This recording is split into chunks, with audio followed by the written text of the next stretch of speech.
할렐루야. 오늘 예배 드리시는 여러분을 주의 이름으로 환영합니다. 오늘 예배 가운데 삼위일체 하나님의 사랑과 은혜와 충만하심이 저와 여러분에게 함께 하시기를 주님의 이름으로 축원합니다.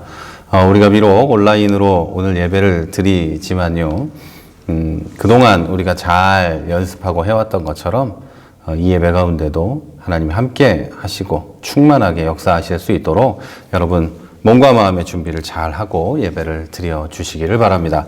우리 이제 찬송가 2장 함께 부르면서 하나님께 예배 드리도록 하겠습니다.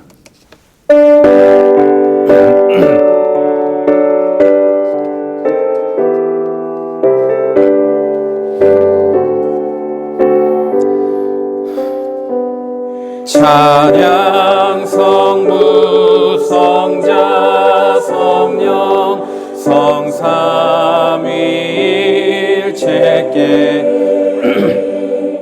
영원 무궁하기까지 영광을 돌리세 영광을 돌리세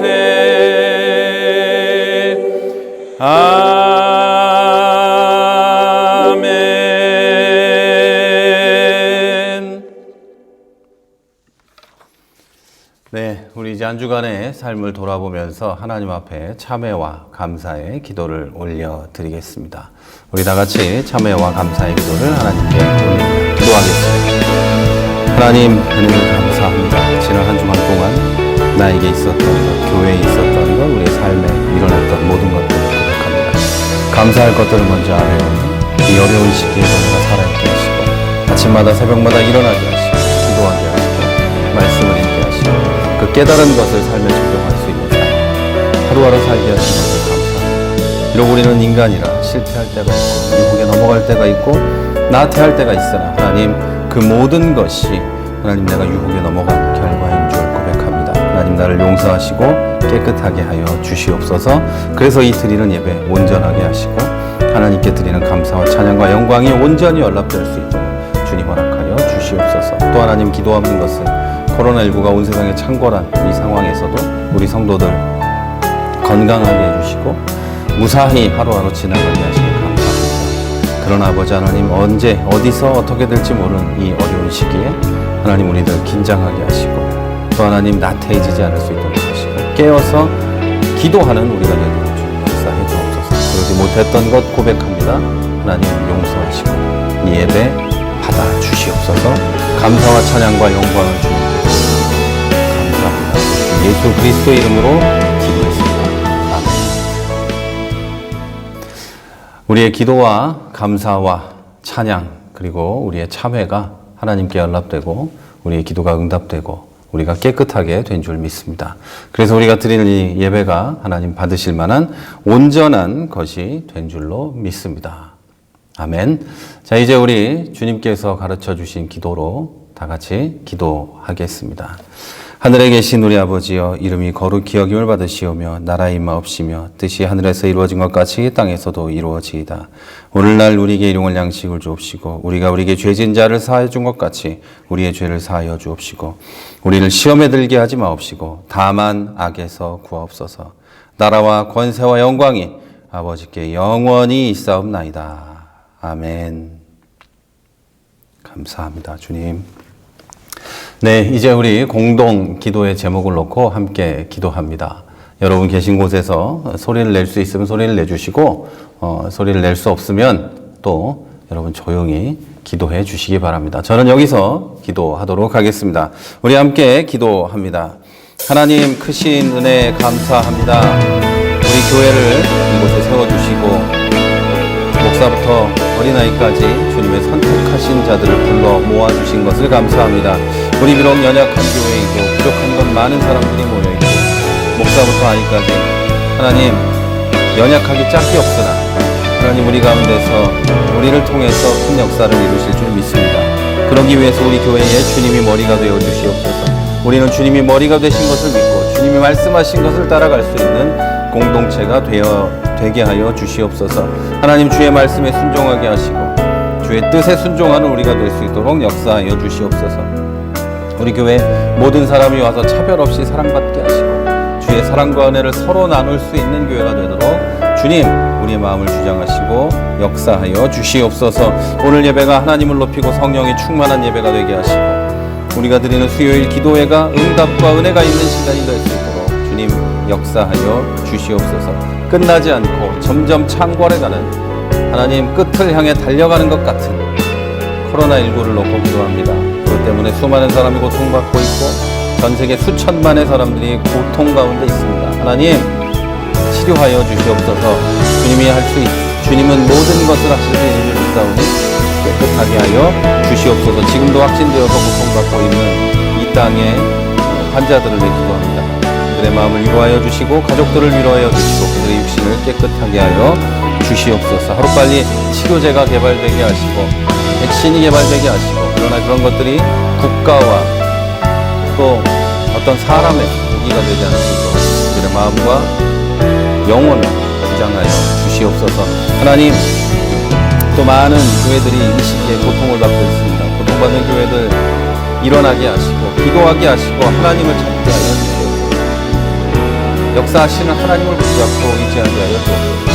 나는 힘이 없고 연약하나 하나님은 하실 수 있다는 것을 믿고 교회를 지키고 교회를 세울 수 있는 이 땅의 교회들이 되게 하여 주옵소서. 하나님 너와 나 할 것 없이 서로 의지하고 사랑하게 하시고 이 땅의 교회가 싹가 되어서 그리스도의 복음을 지키고 교회를 지킬 수 있도록 주님 역사하여 주시옵소서. 하나님 우리 교회들 사회와 협력하게 해주옵소서. 나만 잘났다고 뛰어다니는 것보다 겸손히 이 땅의 사람들과 법과 질서를 지키며 협력하게 하시고 이 땅의 빛과 소금이 되게 하여 주시옵소서. 그러나 하나님 우리의 믿음을 저버리지 않게 하시고 믿음대로 이 세상에 빛할 수 있는 우리가 되게 하여 주옵소서. 하나님 오늘도 함께 하시는 믿습니다. 우리 예수 그리스도의 이름으로 기도했습니다. 아멘. 네. 이제 우리 성도의 교제 시간입니다. 성도의 교제 시간. 우리 너는 시냇가에 심은 나무를 함께 찬송하면서 우리 서로 축복하도록 하겠습니다.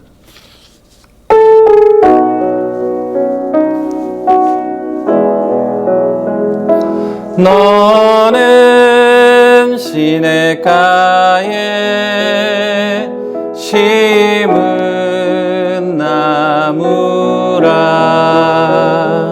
하나님의 사랑 안에 믿음 뿌리 내리고 주의 뜻대로 항상 살리라. 주의 시절을 쫓아 구원 열매 맺으면 주의 영화로운 빛 너를 보아리니 주의 뜻대로 항상 살리라.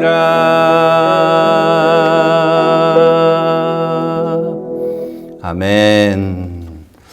여러분 멀리 있어서 오늘은 얼굴을 직접 뵙지는 못했지만 사랑합니다.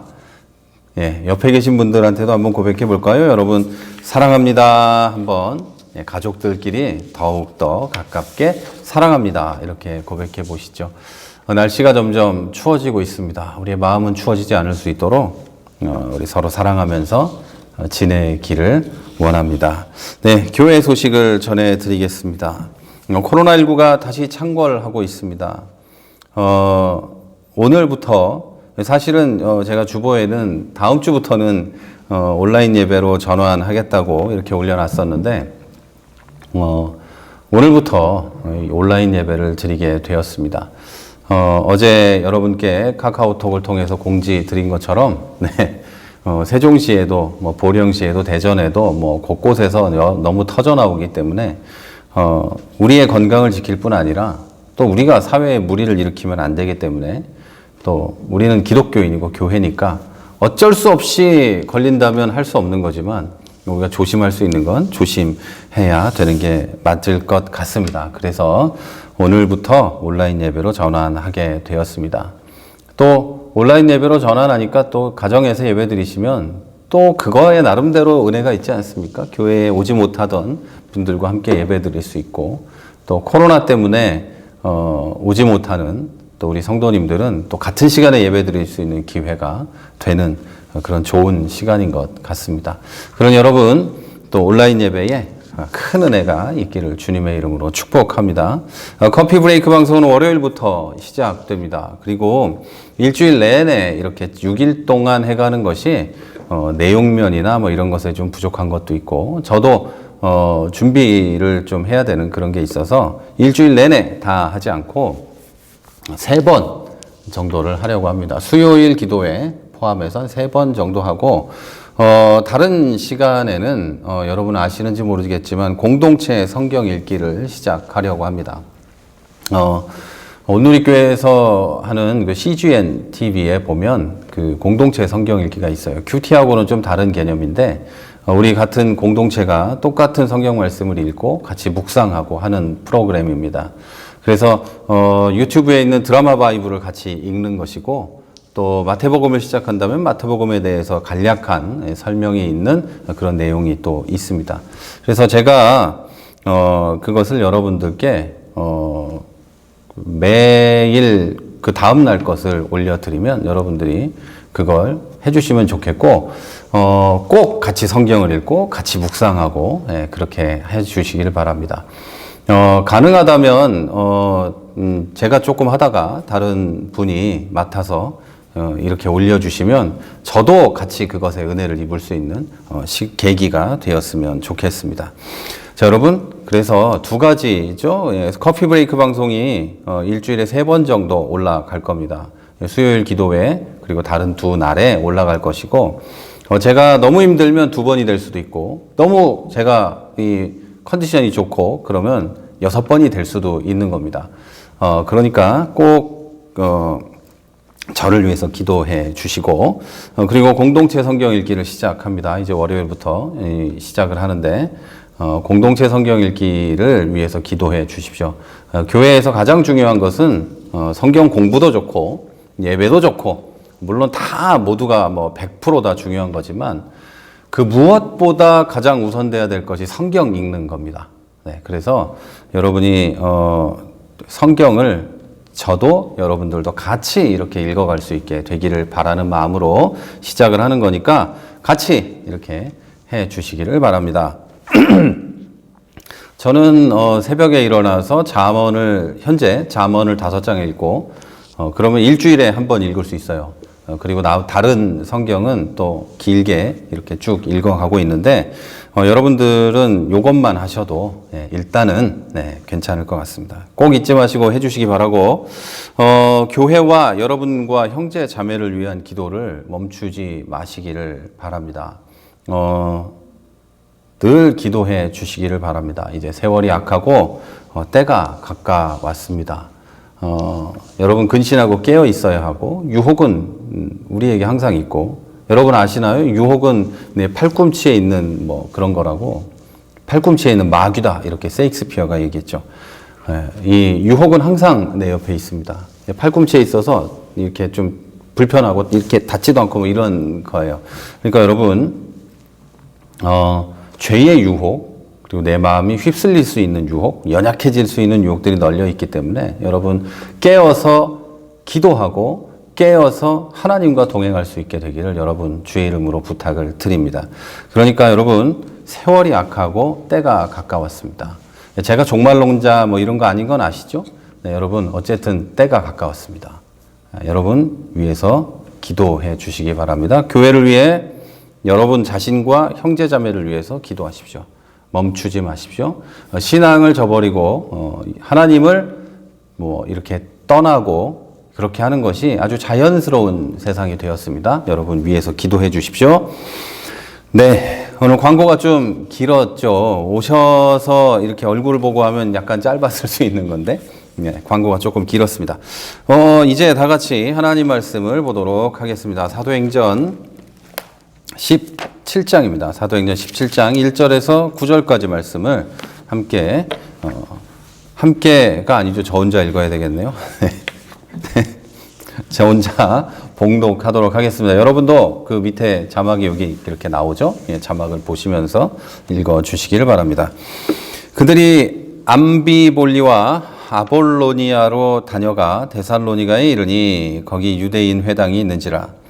바울이 자기의 관례대로 그들에게로 들어가서 새 안식일에 성경을 가지고 강론하며 뜻을 풀어 그리스도가 해를 받고 죽은 자 가운데서 다시 살아나야 할 것을 증언하고 이르되 내가 너희에게 전하는 이 예수가 곧 그리스도라 하니 그 중에 어떤 사람 곧 경건한 헬라인의 큰 무리와 적지 않은 귀부인도 권함을 받고 바울과 실라를 따르나 그러나 유대인들은 시기하여 저자의 어떤 불량한 사람들을 데리고 때를 지어 성을 소동하게 하여 야손의 집에 침입하여 그들을 백성에게 끌어내려고 찾았으나 발견하지 못하매 야손과 몇 형제들을 끌고 읍장들 앞에 가서 소리질러 이르되 천하를 어지럽게 하던 이 사람들이 여기에도 이르매 야손이 그들을 맞아들였도다. 이 사람들이 다 가이사의 명령을 거역하여 말하되 다른 임금 곧 예수라 하는 이가 있다 하더이다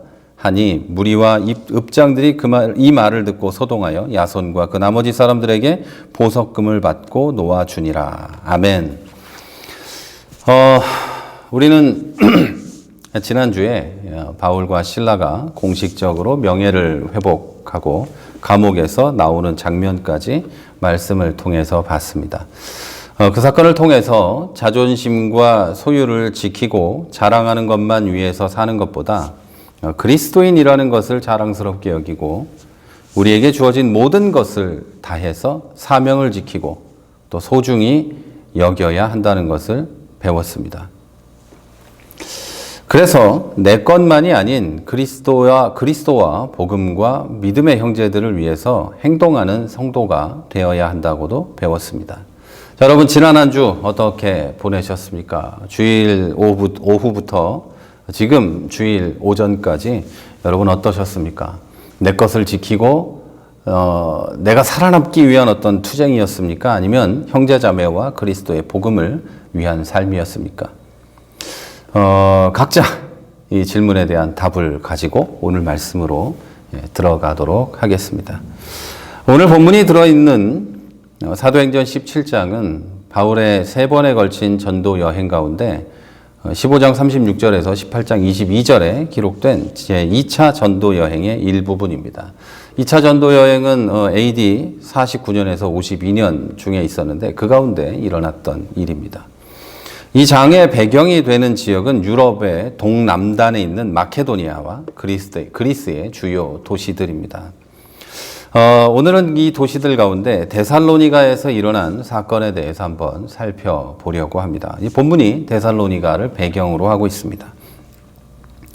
빌립보에서 투옥되었다가 이제 그 지역의 행정관들 보고 나를 데리고 나가라 이렇게 하면서 명예롭게 풀려났던 바울과 실라는 암비볼리와 아볼로니아를 거쳐서 빌립보에서 약 162km 정도 떨어진 데살로니가에 도착을 했습니다. 데살로니가는 마게도니아 지방의 수도로서 큰 상권을 형성하고 있었고 한편으로는 여러분 교통의 요지였습니다. 자, 따라서 유럽의 복음을 확장시키는 데 있어서 중요한 곳이었던 거죠. 큰 상권이 있었고 교통의 요지였다는 것은 거기서 복음을 전하면 사람들이 여기저기 흩어져서 복음을 전하게 되는, 예수 믿는 사람이 밖으로 나가면 또 복음을 전하게 되는 그런 곳이었다는 거죠. 특별히 그곳에는 빌립보에는 없었던 유대인의 회당이 있었고 성경은 바울이 자기의 관례대로 회당에 들어가서 3번의 안식일 동안 성경의 뜻을 풀어서 설명했다고 말합니다. 여러분 아시겠지만 이 당시에는 회당에서 랍비, 선생들이 이렇게 회당에 찾아오면 그들에게 말씀을 전해달라고 이렇게 요청하는 관례가 있었습니다. 그래서 바울은 각 지역에 갈 때마다 회당에 찾아갔고 거기서 말씀을 전했고 그 말씀이 복음이었던 것이죠. 본문 3절에 의하면 바울은 구원자인 메시아는 고난을 당하고 죽고 부활해야 함을 설명하고 고난과 죽음을 이기고 부활하신 예수님이 바로 그 메시아라고 회당에서 가르쳤다고 합니다. 자, 그 말씀을 들은 하나님을 경외하는 귀부인들을 비롯한 그리스도인들이 복음을 영접합니다. 그러나 유대인들은 시기해서 동네에 폭력배들, 그러니까 저자거리에 있는 나쁜 어떤 그 동네의 조폭들 같은 양아치들 이런 것들을 동원해서 바울과 실라를 해치려고 했습니다. 자, 그 과정에서 바울과 실라가 머물던 집의 주인인 야손과 그리스도인 형제들은 관원들에게 끌려갑니다. 그리고 고초를 겪게 되고 보석금을 내고서야 풀려나게 되었습니다.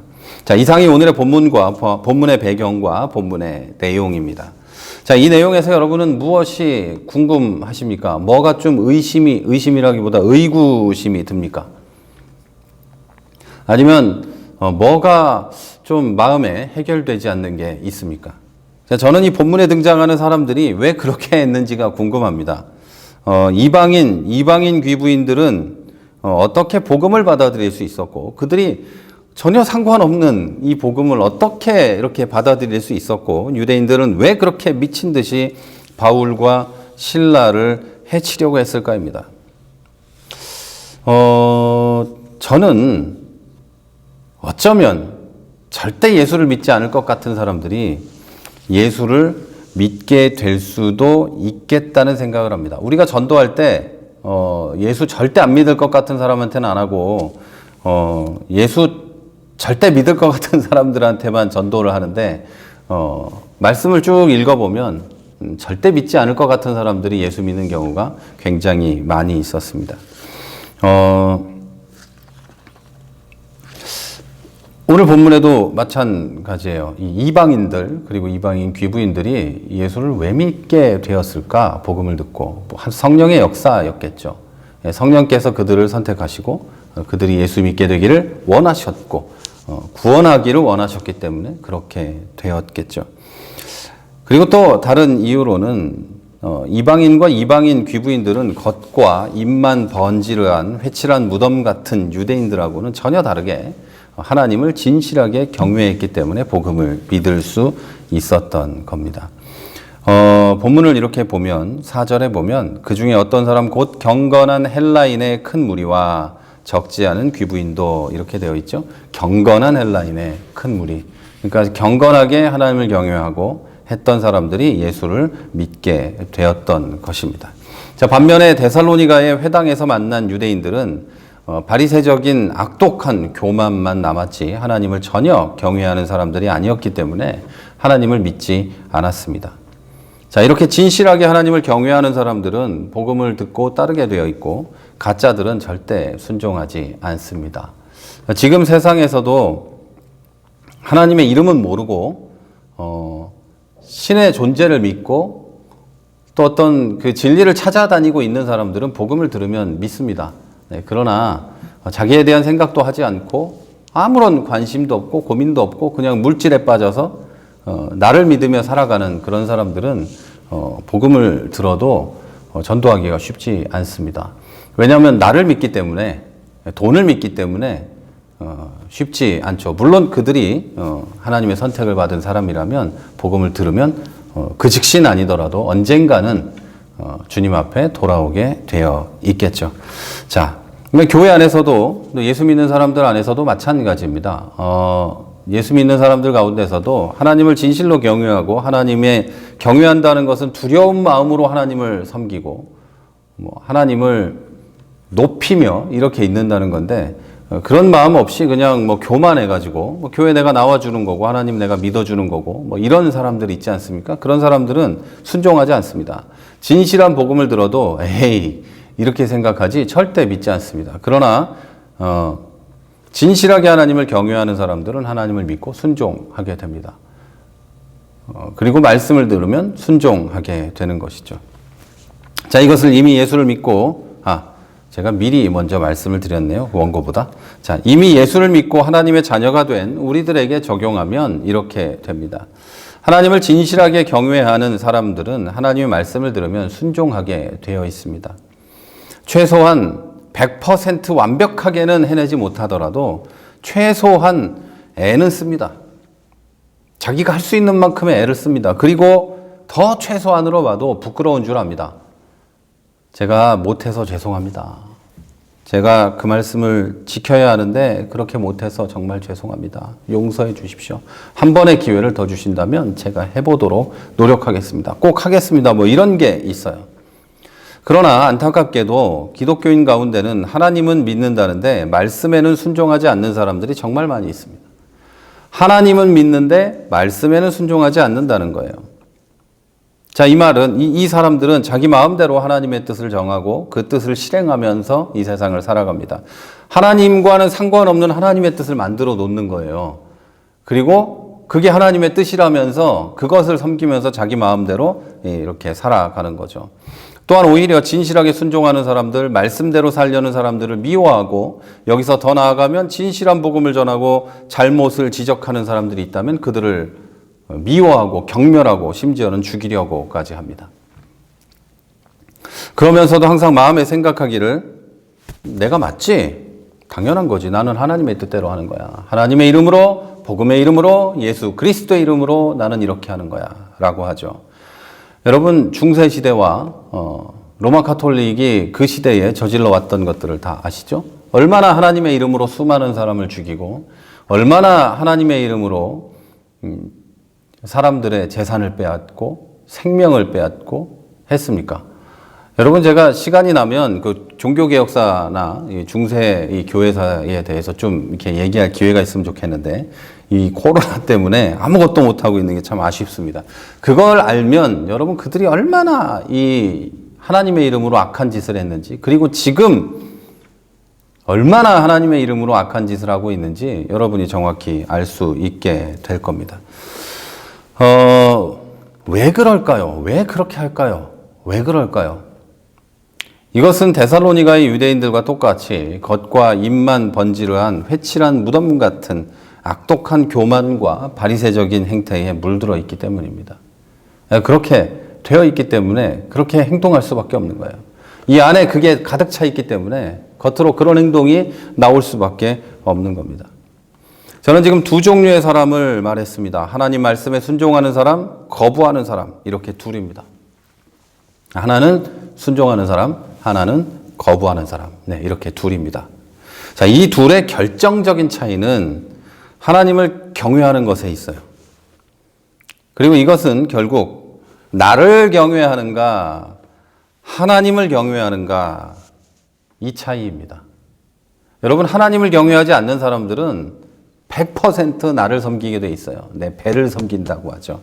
내 배를 섬기고 내 배가 좋아하는 걸 쫓아다니고 내 귀가 좋아하는 걸 쫓아다니고 내 욕망이 원하는 것을 쫓아서 뛰어다닙니다. 그러나 하나님을 경외하는 사람들은 내 배나 내 귀나 내 욕망을 쫓지 않습니다. 하나님이 원하는 것이 무엇인지 하나님이 나에게 하라고 하는 게 무엇인지를 쫓아다니게 되죠. 그리고 하나님을 경외하지 않는 사람들은 내가 만들어낸, 내가 해석한 성경, 하나님의 뜻 이걸 쫓아다닙니다. 유대인들도 그렇게 했어요. 유대인들은 인간 중심, 자기 중심, 인본주의적으로 해석된 구약 성경 안에서 형성된 나의 생각과 법도를 경외했습니다. 진짜 인간을 사랑하시는 하나님, 구원하길 원하시는 하나님, 그분을 믿는 게 아니라 그분이 주신 율법을, 그분이 주신 법을 자기들이 원하는 대로 해석해서 나의 생각과 법도를 만들어내고 그것을 경외했다는 이야기입니다. 그래서 어떻게 하면 하나님을 기쁘시게 할까가 아니라 어떻게 하면 하나님이 나를 기쁘게 할까를 고민했습니다. 그래서 이렇게 저렇게 어려운 율법을 정하고 내가 그 율법을 지키면 하나님이 나에게 뭔가 주겠지라는 생각을 하고 있었던 겁니다. 여러분 이게 인본주의적인 신앙이고 인본주의적인 생각이에요. 내가 신앙을 잘 지키고 주일날 예배를 빠지지 않고 뭔가를 교회에서 하면 하나님이 나에게 이걸 주겠지, 나에게 이걸 주겠지. 이런 생각을 유대인들이 했다는 거예요. 똑같이. 그건 하나님을 섬기는 게 아니고 나의 배를 섬기는 겁니다. 그들은 결국 하나님을 들먹이며 내 생각과 나와 내 소유를 경외했습니다. 하나님을 섬기면서 하나님이 주시고 주려고 하나님이 줄 수도 있는 뭔가를 경외하면서 살았다는 거죠. 이와 똑같이 하나님을 믿는다고 하면서 결코 순종하지 않는 사람들은 성경을 인본주의적으로 해석해서 형성된 나의 생각과 법도를 경외합니다.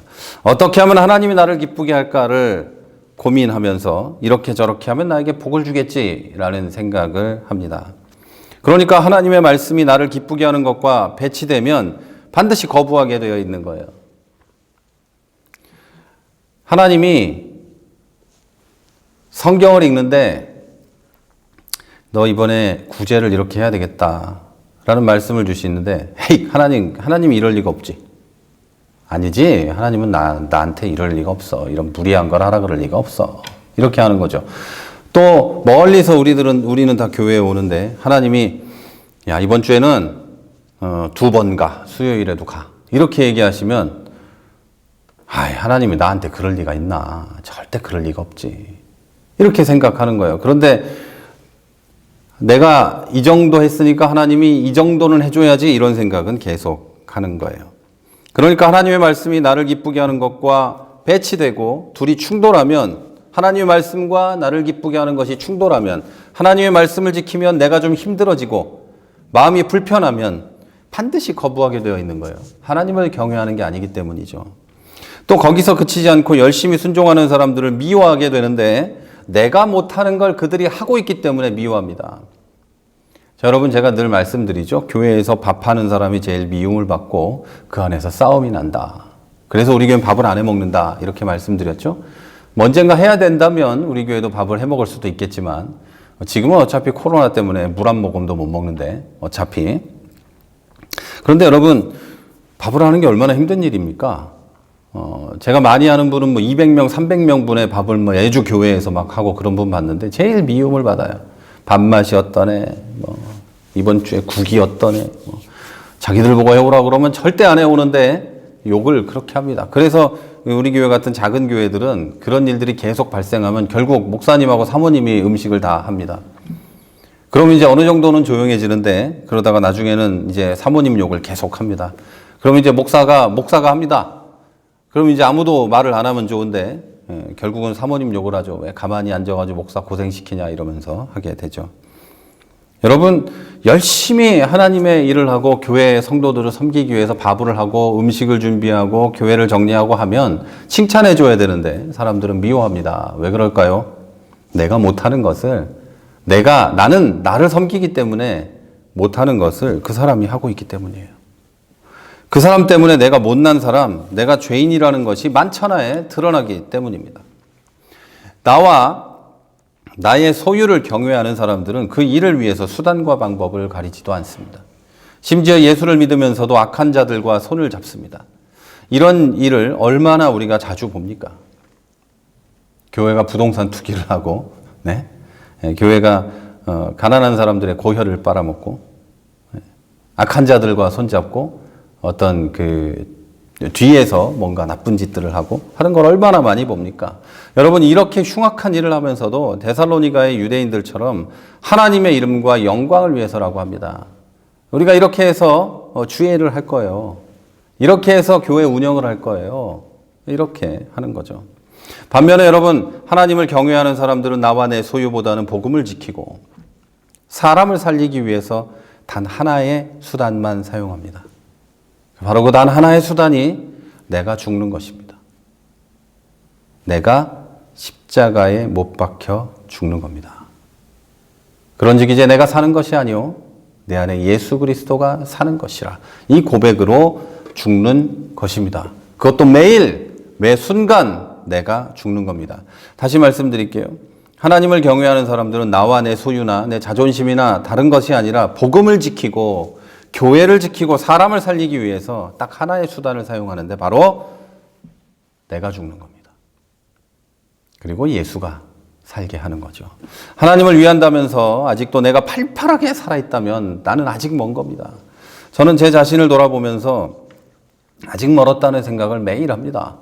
팔팔하게 살아있어요. 죽어야 되는데 아직도 팔팔하게 살아있어요. 옛날보다는 이게 많이 죽었는데 아직도 팔팔합니다. 예. 몸은 나이가 들어가는데 이 안에 있는 내 속사람이 아직도 팔팔해요. 하는데 죽어야 되는데. 데살로니가의 유대인들과 다른 것은 예수님을 믿는 것뿐이고 그 생각과 행동은 똑같습니다. 내가 살아서, 내 혈기가 살아서, 내 욕망이 살아서 막 이렇게 뿜어져 이렇게 올라오는 거죠. 제가 예비시를 재울 때 맨날 책을 읽어주는데 백설공주를 읽다가 참 그 흥미로운 점을 발견했어요. 여러분, 백설공주의 새어머니가 와가지고 거울아 거울아 이 세상에서 누가 제일 예쁘니 처음 할 때는 자기가 제일 예쁘다는 소리를 듣습니다. 그 다음에 백설공주가 좀 청소년기 좀 더 자랐을 때 거울아 거울아 이 세상에서 누가 제일 예쁘니 하니까 이 거울이 이 방에서는 왕비님이 제일 예쁘고 이 성에서는 백설공주가 제일 예쁩니다 이래요. 그러니까 얼굴이 빨개질 만큼 질투를 해요. 분노가 올라와요. 그 다음에 백설공주를 죽이려고 한번 시도해요. 그러다 실패하죠. 그리고 다시 한번 거울에 물어봐요. 이 세상에서 누가 제일 예쁘니? 거울이 대답합니다. 왕비님이요. 이렇게 대답하면 좋은데 그러지 않고 이 성에서는 왕비님이 제일 예쁘지만 이 세상에서는 백설공주가 제일 예쁩니다. 그랬더니 그거보다 좀 더 강력한 분노의 표현이 나옵니다. 정확히 기억은 안 나는데 좀 더 강력한 표현이 나와요. 그리고 마지막에 사과로 이렇게 독사를 시도할 때는 완전히 폭발하는 분노가 일어납니다. 단지 자기 딸이 나보다 예쁘다는 이유로 그런 분노를 일으킨다는 거죠. 그리고 독으로 독살을 하려고 합니다. 여러분, 사람이 그런 거예요. 사람이 그래요. 단지 저 사람이 나보다 더 하나님을 경외하고 있다는 이유로, 저 사람이 나보다 더 착해 보인다는 이유로, 저 사람이 나보다 더 인간적이라는 이유로 그 사람을 그렇게 미워합니다. 사람이 그래요. 교회에 다니는 우리도 그렇다는 얘기예요. 데살로니가의 유대인들과 다른 건 오직 하나 예수를 믿는다고 말을 하고 있는 것뿐이고 그 생각과 행동은 똑같아요. 바울을, 신라를 질투해서 그들을 죽이려고 하는 거죠. 자기들이 가르치고 자기들이 해왔던 모든 것을 뺏기게 생겼으니까 그런 식으로 행동하게 된 거죠. 자, 그런데 본문에는 하나님을 위해 복음과 사람을 살리기 위해 나 혼자 모든 것을 감당한 사람이 기록되어 있습니다. 제가 얘기했죠. 내가 죽는 것이라고 했는데 바로 그것을 실천한 사람이 기록되어 있어요. 바로 야손입니다. 여기서 오늘의 마지막 질문을 하겠습니다. 야손은 왜 바울 일행을 숨겨줬고 왜 보석금을 내면서까지 그런 고초를 당하면서까지 자기는 가만히 있었을까요?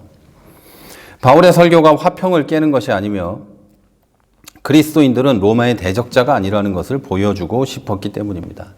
바울 일행을 고발하는 유대인들은 항상 이렇게 이야기합니다. 바울이 질서를 어지럽히고 로마에 대항하는 사람이라는 내용입니다. 특히 오늘 본문에는 기독교인들이 시저가 유일한 왕인 것을 부인하고 예수라는 왕을 섬긴다고 이렇게 고발하는데 이것은 반역자라는 말이었어요. 반역자. 그래서 이 반역자이기 때문에 이거는 그냥 대충 동네를 시끄럽게 하는 정도로 끝나는 게 아니기 때문에 이 반역자들은 이제 죽여야 하는 거였어요. 죽이고 싶었던 거예요, 이 유대인들은. 단지 복음을 전하고 헬라인들과 귀부인들이 회개하고 예수를 믿게 되었다는 이유로 죽이고 싶었던 거예요. 여러분, 이런 식의 고발을 당한 사람이 또 있었는데 여러분 기억하십니까? 바로 예수 그리스도 우리 주이십니다. 또한 초대교회 그리스도인들이 핍박을 당할 때도 그들은 항상 이런 식으로 고발당했습니다. 그리고 핍박을 받았어요. 하지만 이것은 기독교 신앙과 전도가 사회 질서를 해치는 게 아니라는 증거가 되기도 합니다. 만약 그들이 사회 질서를 해치는 그런 존재였다면 그냥 예수 믿는 것만으로도 사회 질서를 해치는 사람으로 고발되고 전도하는 것만으로도 고발되어야 했습니다. 하지만 그들은 항상 정치적인 누명을 씌웠어요. 야손도 그렇게 고발됐고 억울했습니다. 그러나 그는 대처하는 방법은 달랐지만 지난주 사도 바울의 목적과 같이 기독교 신앙과 복음 전도와 형제자매를 지키기 위해서 조용히 보석금을 내고 나옵니다. 자, 데살로니가 지역에서 다시는 이렇게 시끄러운 일이 없을 것을 약속하면서 말이죠. 이 약속 때문에 사도 바울은 형제들이 또다시 위협을 당할까봐 다시는 데살로니가로 돌아가지 못했습니다. 자, 이 부분에서 우리는 지난주와 비슷한 생각을 한번 해봐야 합니다. 자, 야손은 아무 죄가 없었지만 잘못이 있다면서 보석금을 냅니다. 또 사도 바울은 그것 때문에 데살로니가에 다시는 가지 못했습니다. 어떻게 보면 야손은 굉장히 어떤 큰 잘못을 한 것처럼 보입니다. 자기가 그냥 거기서 핍박을 더 받고 만약에 뭐 순교를 하거나 뭐 또 그랬다면 뭐 나중에 바울이 다시 돌아오거나 뭐 그런 기회가 있었을지도 모르는데 거기서 내가 잘못했다며 보석금을 내고 뭐 이렇게 정리하고 나왔다는 거죠. 그래서 어쩌면 사람들은 당신 때문에 바울이 돌아오지 못했다 이렇게 미워했을지도 모릅니다. 하지만 여러분, 야손은 형제자매와 이제 갓 시작하는 교회를 위해서 없는 잘못을 인정하고 돈까지 냅니다. 여러분, 이것은 잘못이 아니라 큰 희생이고 크게 칭찬받을 일입니다. 만약 잘못이 없다면서 버텼다면 정치적 누명을 쓴 기독교로 개종한 모든 사람들이 피해를 입을 것이 분명했기 때문입니다. 자, 여러분, 야손은 공동체를 지키기 위해서 혼자 동네를 시끄럽게 만든 죄인이 되었습니다.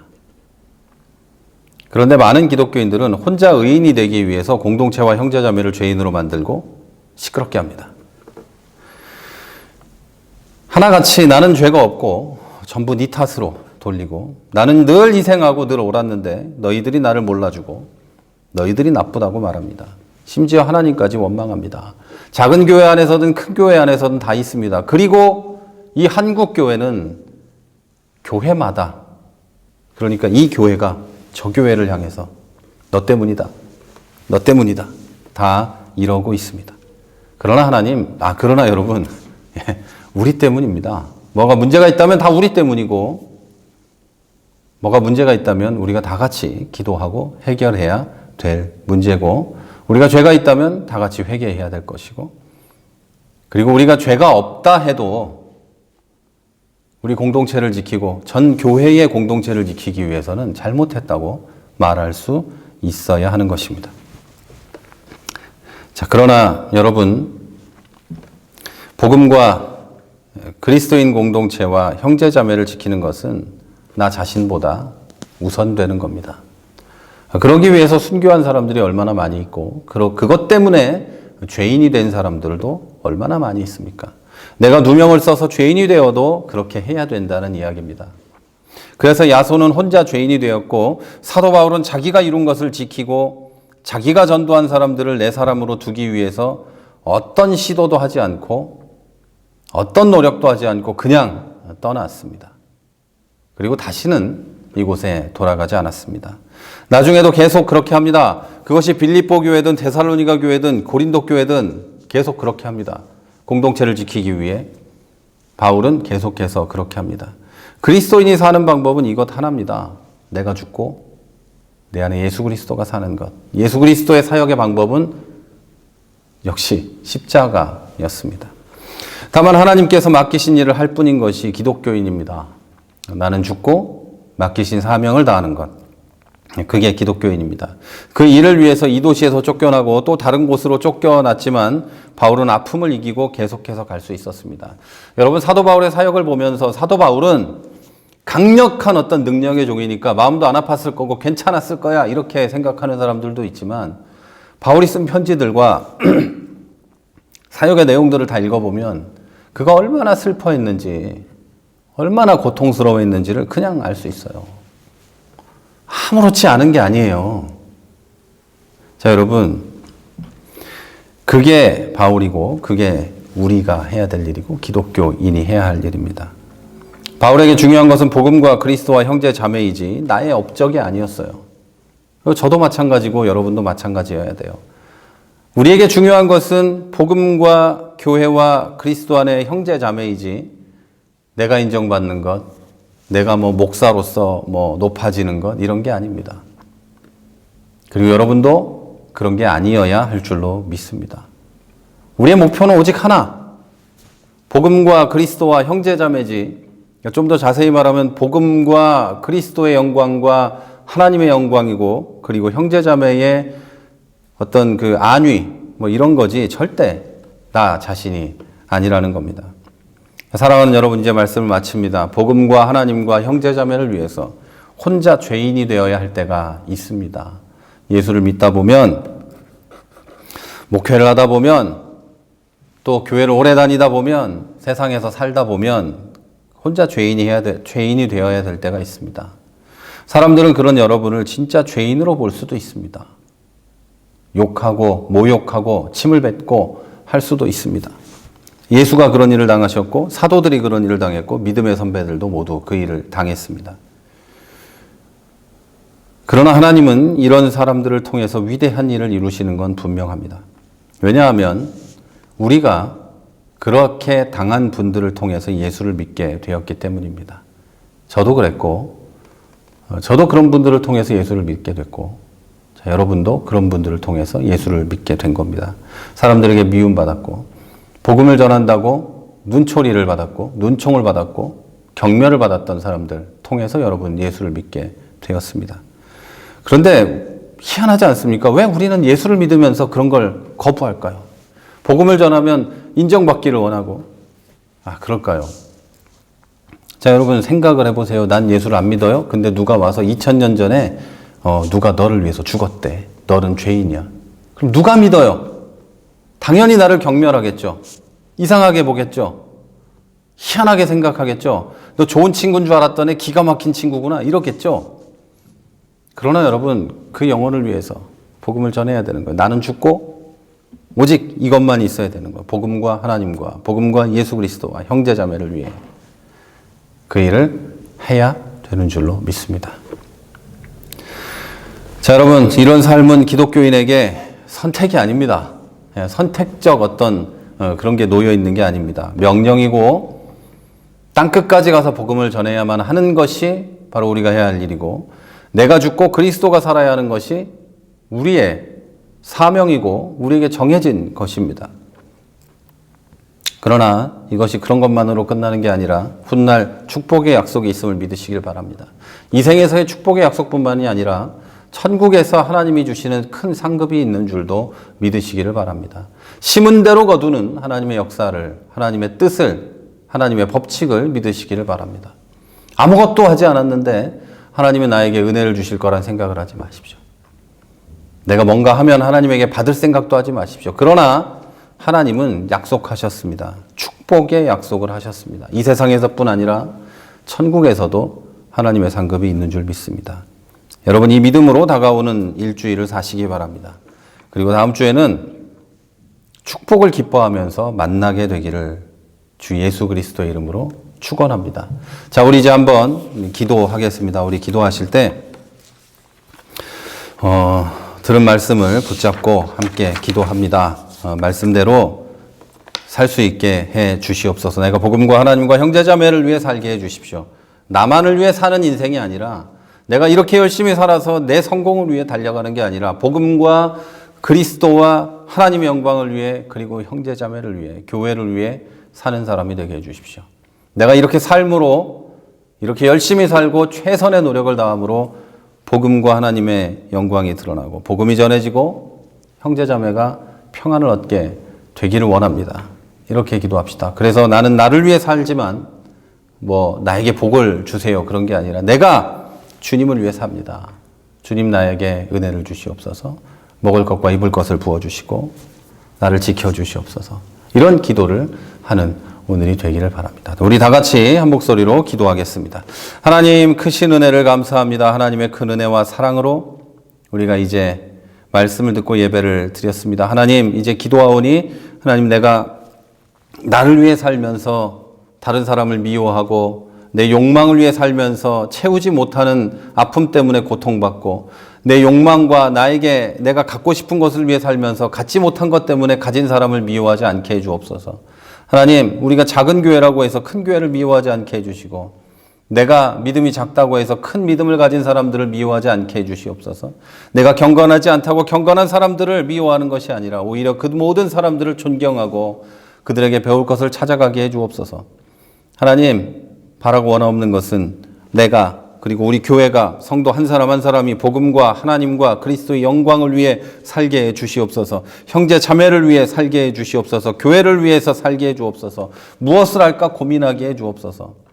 하나님, 이제 나는 십자가에 죽고 예수 그리스도가 내 안에 사는 삶을 하나님 실제로 경험하면서 살게 하여 주시옵소서. 하나님, 사람들이 나를 죄인으로 볼 수도 있고 나를 미워할 수도 있지만 하나님, 그러나 나는 하나님을 위해 그렇게 살기로 선택하고 살아갈 수 있도록 역사하여 주시옵소서. 하나님, 그 가운데서 하나님이 주신 은혜를 경험하게 해 주옵소서. 내가 무엇을 바라고 사는 것이 아니지만 주님 주신 은혜를 한순간 한순간 누리게 하여 주시고 천국의 소망을 가지고 하루하루 살아갈 수 있도록 주님 역사하여 주시옵소서. 주님께서 오늘도 함께 하심을 믿습니다. 예수 그리스도의 이름으로 기도했습니다. 하나님, 큰 은혜 감사합니다. 오늘도 비록 온라인으로 예배드렸지만 하나님 각자 있는 곳에 곳곳에 충만하시고 그곳에서 은혜를 부어주신 줄로 믿습니다. 주신 은혜가 우리에게 넘치고 주신 하나님의 성령의 충만함이 우리 가운데 넘치는 줄로 믿습니다. 하나님, 우리 말씀 들었사오니 그대로 살게 하여 주시옵소서.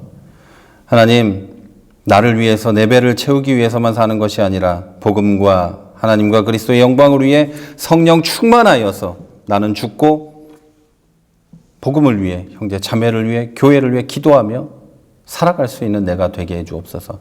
그러나 하나님, 그 가운데 힘들고 어려운 일이 닥칠 때 하나님의 은혜를 경험하게 해 주옵소서. 좌절하고 넘어질 때 하나님이 세워주시는 은혜를 경험하게 해 주옵소서.